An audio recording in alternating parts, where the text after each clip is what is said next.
Welcome back again, our huge audience of, well, I don't know, huge proportions. Yeah, we're building. We're building. It's the sooner we get the press pass, I believe, the larger our audience will be. Plus swag. Right. I decided we need more swag. Yes, we need a swag giveaway, actually. Swag giveaway. All right, so welcome to Sportishness. This is the end of Week 12. We're going to look ahead at Week 13. Jonathan, John, and last week we had some interesting games. So I think let's go ahead and when we start with last week's games. Right. Well, let's go ahead and get Oakland and Cincinnati out of the way. Sure. I mean, let's get them out of the way. Yeah, let's just get them out of the way. So the Raiders versus the Bengals. This game was actually pretty close to what we thought it was going to be from a score perspective. You called this one at 13-27 with the Bengals winning, and I said 20-34 with also the Bengals winning, and the score ended up being 10-34. So we were, reasonably close as things go. I think I say that's a yes, and a yes for you as well. Yeah, I think we did okay with that one. The wheels have completely come off the Oakland bus. Well, I mean, they have no running backs. Yes. And again, the one bright spot of this game was Reese. 15 rushes, 74 yards, 4 catches for 29, although he did drop 4. Well, I don't say drop it. There was 8 attempts, 4 completions to him. But everybody's figured out that the Raiders can really only pass the ball at this point. When you become one-dimensional in the NFL, you're doomed. Right. And Carlson Palmer, earlier in the season, was having a lot of success passing the ball because they had at least the threat of a run, but they're out of halfbacks. They're tailbacks to converted fullback at this point. I don't want to spend all the time in this game unless you want to. I mean, this is another blowout at half. It was 0-24. The game was over at halftime again. Another craptastic Oakland game.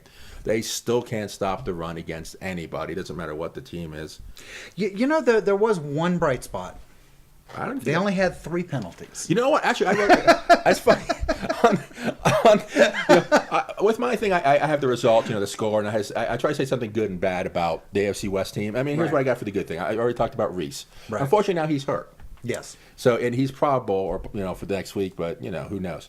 So, my second thing was and then I said only 3 penalties for like 25 yards, but one of those penalties was where 2 players got ejected from their team in one play. They're 3-12 with third down. They had 0-2 in fourth down. They never even made it to the red zone. Their one touchdown came from outside of it. They can't stop the run, and now they can't stop the pass. So the Raiders looked a little good early on this season, but you're right. I think the wheels have completely come off the Raiders. They're going nowhere. Yeah, I think actually they're in worse shape right now mentally than, say, Kansas City or San Diego. Yeah, at least KC played with some pride. And they did. Yeah, they did. As a matter of fact, let's just abandon that. No, let's not go to Kansas City. No, yeah, let's talk about Baltimore and San Diego. John called it at 31 for Baltimore, 17 for San Diego. I called it at 24 for Baltimore and 20 for San Diego. And what we ended up with was 16-13. I felt you were pretty ballpark on that one, so I actually wrote down, I gave you a yes on that one. I gave myself a meh. I was pretty far away on the point spread. We got him right, but I felt my point spread was a little far away to call that a good pick. Even though I called it close, I still can't really. I don't feel like I really called it, because to me it was a flip and a coin which Flacco was going to show up. Sure, and Phillip Rivers. I mean, it is. So given all those factors, given lots of X factors, a lot of different inputs, you got pretty tight. See, sun shines on a dog's butt every once in a while. Exactly. So a meh and a yeah on that one, if you will. So here's a game where the Chargers play with a lot of pride. Trying to desperately stay alive for that wild card picture. They actually were winning at the halftime. And the only thing I can really say about this game is 4th and 29. You just can never let those convert. There's never an excuse for that. A couple of sports writers out there have talked about that. When they put together career highlight reel for North Turner, if they actually ever do, that 4th and 29 is going to be up there.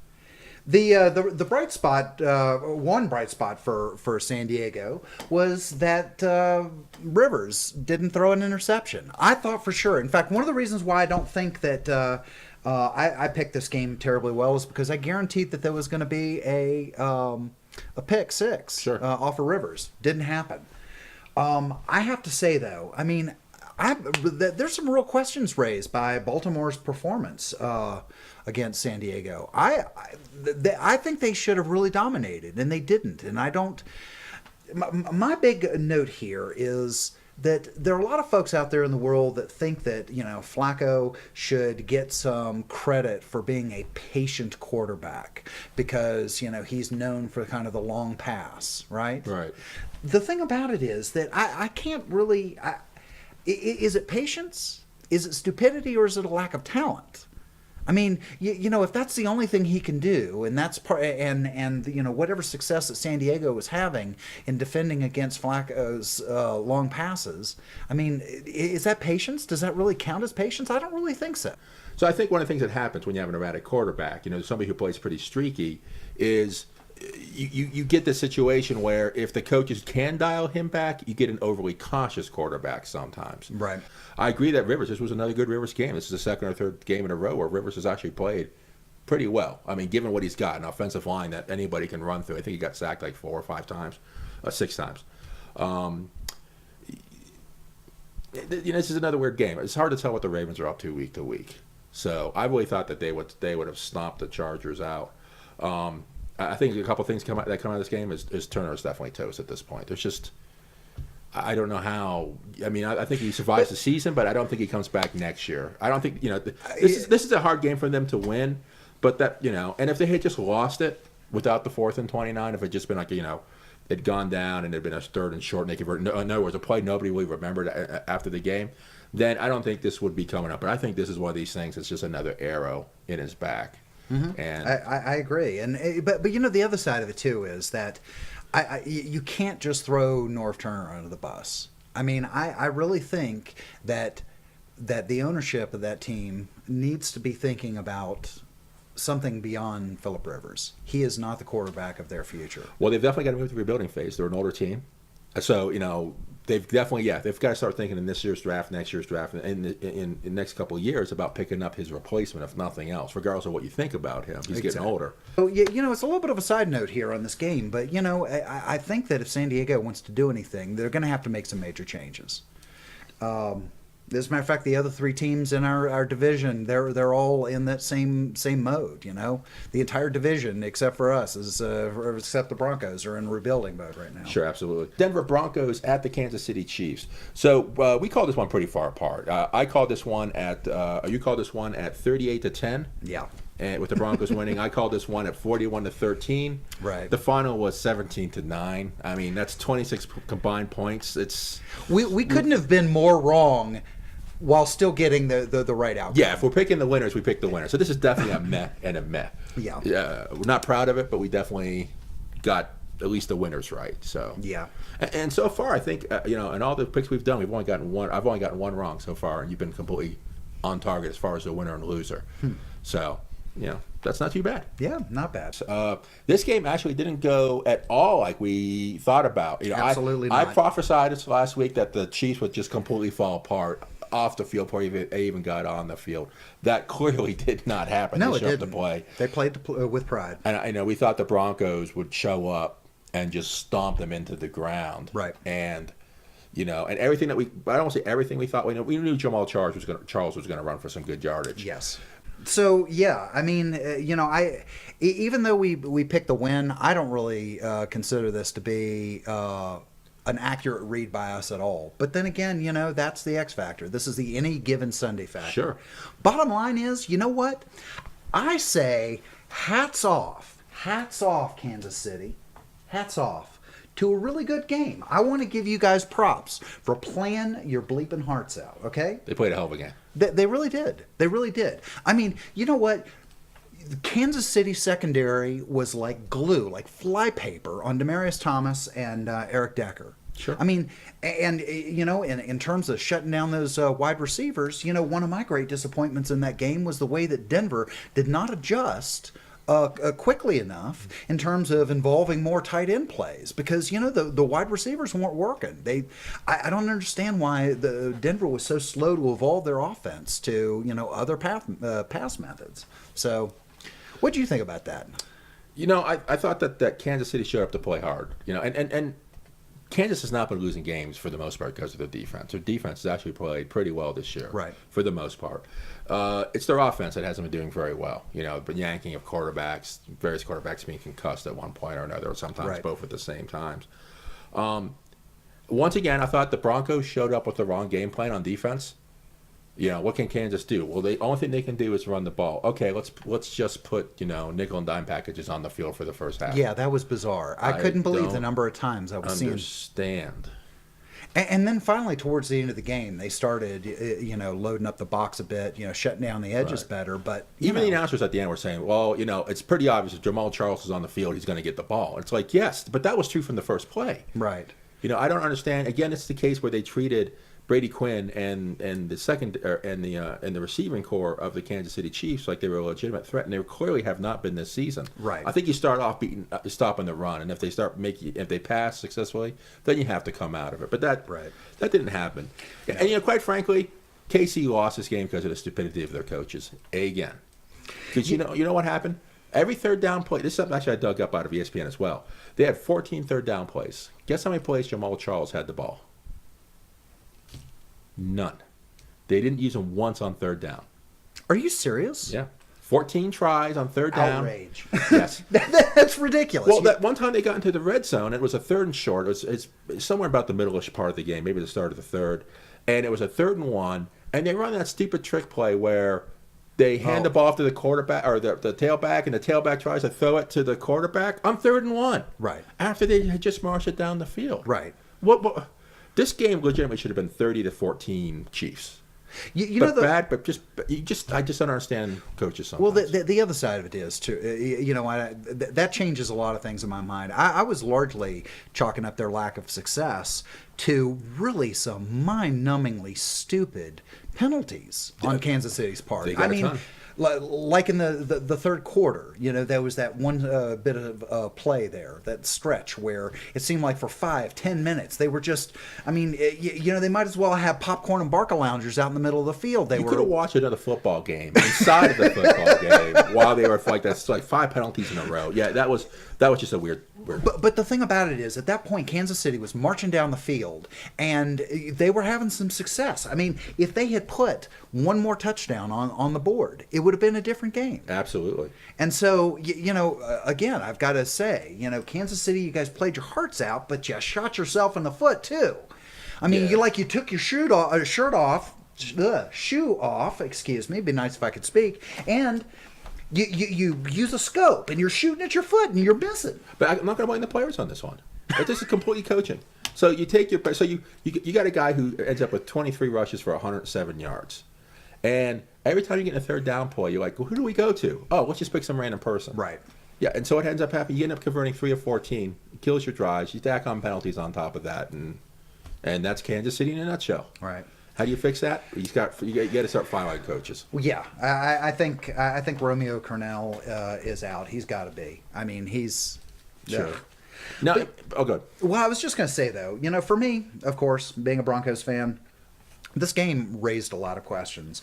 I already talked about the concern I had over the way they were adjusting against the Kansas City secondary. I'm also wondering what the hell was going on with some of the penalties, particularly like with Woodyard, and that ridiculous bit of play in that mix. Selfish play in football. That just, that shows you that football, even though you end up running about 120-ish offensive plays a game, 120 plays a run basically. One selfish play can turn the game around. It's the ultimate team sport, but an individual can doom you. And he almost did. That was a 3rd and 1. The ball was clearly dropped in front of him. The receiver standing by the side judge, and he just runs up to it and headbutts him. Yeah. For no reason. Literally zero reason. There was no chance that was an accidental thing, where, I didn't know if he caught the ball or not. Even if the guy caught the ball, that would have been an automatic penalty. And I was, at the time, I was thinking, my God, what are you thinking? And the funny thing about it is that as boneheaded as that was, he also was the best defensive player on the field. He had the most tackles. He, garnered a sack. He had 3 plays for a loss of yards. And the funny thing was that none of that would have mattered if the Chiefs had gone on to win that game and it converted points on that series. Yeah. That's all people would remember. Just like that 4th and 29 with the Chargers. And that's the thing about football. You can be no matter how much of a hero you are for 59 minutes and 59 seconds, 1 second of dumb dooms your team. Well, somebody else two other people that I'd like to call out. Holiday. Yeah. What a brilliant day for him. Mm-hmm. He's turning out to be the best thing we've ever had on special teams. I can't think of anybody who's created more excitement on special teams than him. He has definitely picked up a lot of yards, and that's been good for us. We've had a hard time sustaining drives. So if we start 30, 40, 50-yard line, then the fact that we only convert half our third downs may not necessarily hurt us. At least we can get the field goal range, that kind of thing. And those are the little tiny things that give you those little bit of extra points in the long run. Well, another guy I'd like to call out is Raheem Moore. He's a safety, and as a safety, I think he is as good on the rush defense as he is on the pass defense. Sure, he did a very good job. He comes up there and really, and you know what? He's a hell of a hard tackler too. I mean, I've seen some guys that probably had to visit their dentist afterwards, to get their fillings put back in. Actually, there is one guy I want to talk about because I have said nothing but bad things about this guy for years, and that's Marino. Yeah. In fact, the in-house joke here is no-show Marino, right? Which we didn't come up with, but it's stuck. The man would hit a tackler, hit a blade of grass, trip over a shoestring, and he'd fall down, and then he'd get hurt. Right. Consistently. I don't know what happened this football game. I don't know what was said to him or whether he feels like this is his last legitimate chance to either play. Which it is. It really is, actually, honestly, to play in the football league. But he came out, he played like he has never played professional football before. I've seen every game that guy's played, and this, far and away, is better than all of his other games put together. Absolutely. I always talk about McGahee and the fact that, he's always churning his feet, right? Mm-hmm. Well, Marino, this game, was churning his little feet. I mean, even when he was getting cut down behind the line of scrimmage, he was still churning his feet, and he reeled off some really powerful yards that required him breaking one or more tackles and going through cracks that he couldn't seem to find in the past. Listen, when it was the 4th quarter late, we started deep in our territory, 6.5, let's say 7 minutes left on the clock. Right. And I'm like, well, most teams that have a running game will run out the clock this way. They will just slam it up the middle, and they'll convert just enough first downs to drive the game out of reach for their team. I'm like, we got Marino. Now, even as well as he had done, I was still like, I don't think he's got that kind of mojo when they're lined up against him. He converted a couple plays, got us first downs that won that game for us. So, speaking about hats off, man, that's that's a game that I think even if you never play football ever again, that's a great game to think about the rest of your life. Well, you know what? Let it be said. We've been harsh on the guy, but we're also lavishing him with some necessary praise. A well-deserved praise. So we slipped by, and I really think we got lucky. That game was Kansas City's to win at several different points. Right. Especially with Denver in the 4th quarter, just not playing at all. Like I saw at least 3 drop passes in the 4th quarter. They just killed drive. There's some plays that I guess technically were manning and completions, but I just felt the receivers just wouldn't reach out for the ball or just work that extra yard to try to make the catch. We just couldn't get going in the 4th, which is unusual for us. But well, the funny thing is that we actually had we're 7 of 14 on third down conversions, and yet I'm still left with a sense that the game was another example of an inability to sustain drives. Yeah, I think those 7 of 14. I think 1 or 2 of those came at the very end. Right. That last drive we did. And we had one series where we scored a touchdown. We marched down the field. I think it's one of these things where we had 1 or 2 good series that probably accounted for 5 of those third down conversions. Right. But they all happened in a row. We got points out of that. So you 'Cause take those off the table, and all of a sudden we're like 2 and 9 on third downs for the rest of the game. And speaking of drop passes, I believe by my count there was a stretch in there where Manning was 0 for 5 on passes. Mm-hmm. And he was 0 for 5 because everybody and his brother was dropping passes. I mean, people who, normally could reel in, crazy passes. So it's true. And that's a problem we've had pretty much all season long. All right, so this is as good a spot as any to jump into the standings for the AFC West. And, it's been interesting these last few weeks. We've been making these predictions and picks, and we've been talking about all these scenarios. But the one thing that's been very consistent in the last few weeks, Denver wins. Every other team loses. That's true. Every team has lost in the AFC West except for Denver. So basically it boils down to this. The Broncos win any one of the next 5 they're in. If the Chargers win everything, the Broncos lose everything, they're the AFC West champs. The Raiders have to win everything, and the Broncos have to lose everything, and then they have to win the tiebreaker against the Broncos. See, and yeah. As far as the wild card hunt is concerned, the Chargers are 3 back on the Colts, 2 back on the Steelers, and with only 5 games to play. That's tough because the other teams are probably going to win a couple of games. The Raiders are 4 back on the Colts and 3 back on the Steelers. Even the wild card hopes for the other teams that are still in contention are pretty dim at this point. I think the only team from the AFC West that's going to advance is going to be Denver. Yeah. Yes, and as it should be. I mean, really, all 3 of those teams are a hot mess at this point. Sure. It would be really a sideshow curiosity, seeing a 3-legged dog or something. Yeah, it's one of these things where it's like it's possible, but it has to be like raining on a Tuesday, and right. Some movie has to be playing on HBO. I mean, it's just the things that have to line up for one of those 2 teams to get in at all. Either way, at this point, it's statistically very improbable. All right, so let's talk about next weekend's picks. Chiefs versus the Panthers. This is a case again of bad versus worse, and neither team can stop the run right now. KC can't pass right now, and I'm not so sure if that's that Quinn can't throw the ball as much as the coaching staff won't let him throw the ball. There's no trust in the passing game, but KC can run the ball, and I think that's going to be the difference. So. And the Panthers are a very streaky team. Sometimes they're really good, and sometimes they're really bad. And they came off a tough game last week. Did well. So this is gonna be a game where I'm gonna just say this: the home team's gonna win this one, but not by a lot. I think they'll go behind Jamal Charles 25, 30 times, punch in a couple touchdowns, and it'll be Chiefs 17-14. 17-14. I'm smiling right now because you and I went the same direction, except for slightly different reasons. I'm picking Carolina for 17, but Kansas City winning with 19. The thing that I see, I don't think they're going to get a lot of touchdowns. I think what's going to happen is that Jamal Charles, if they're smart, is going to get them within field goal range. And, they've got a good enough kicking staff that they can put in some field goals. Okay, fair enough. But yeah, Cam Newton's having a bad time. Carolina, not a great team. Kansas City, if they're smart, they're going to be thinking about how close they came to beating one of the top teams in the league, the Broncos, and so I think they should be up. Yeah, that's what I'm thinking. If you're going to play, if they played a lot hard last week against the Broncos, there's no reason they shouldn't play hard against a team that really they should be able to put a W on. Right. So. Unless the Chiefs really want that number 1 pick and they start doing things like not running Jamal Charles on 3rd down.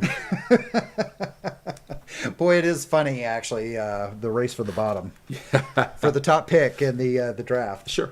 All right. All right, so the Oakland-Cleveland game.